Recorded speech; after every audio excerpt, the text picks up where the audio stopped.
kag sa good vibes. Hampang nga basketball sa tunga sa barangay Sumag kag barangay Singkang Airport sa Bacolod City sa kagabi. Gindagsa sa mga tumalanaw. Mga supporters jutanay lang.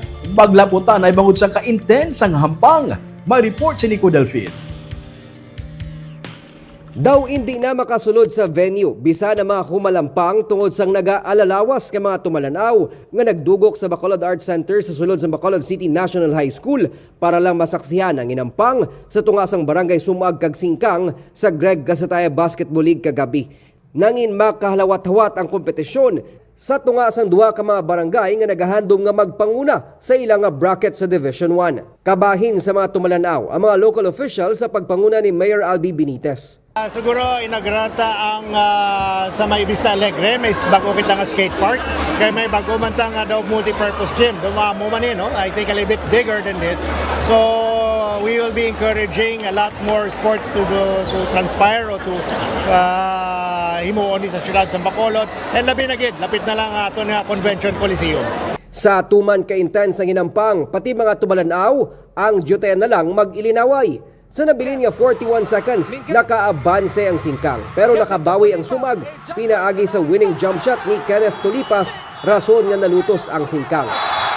Minguez gets it to Tulipas, a jumper at the line. That goes in! Big shot from Kenneth Tulipas to get that lead back to Sumag. Kabahin sa gindagsa sa mga tumalanaw ang hinampang sa tungasang barangay Villamonte kag barangay 18, kundiin pareho sang hinampang sa tungasang Singkang kag Sumag. Nagdaog ang barangay 18 sang half shot kontra sa Villamonte. Round 1 pa lang sang liga, gani ginaplano ni Congressman Greg Gasataya nga masaylo ang venue sa mga hinampang sa USLS Coliseum agud mas madamo ang makatanaw. We do understand basta basketball yung Bacolod noon.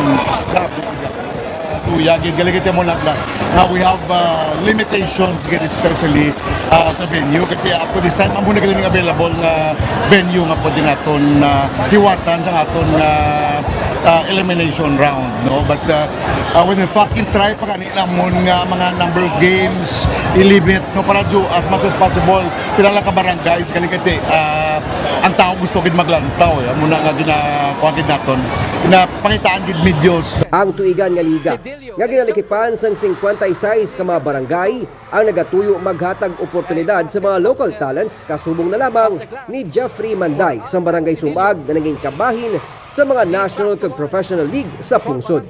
Nico Delfin para sa DigiCast Negros.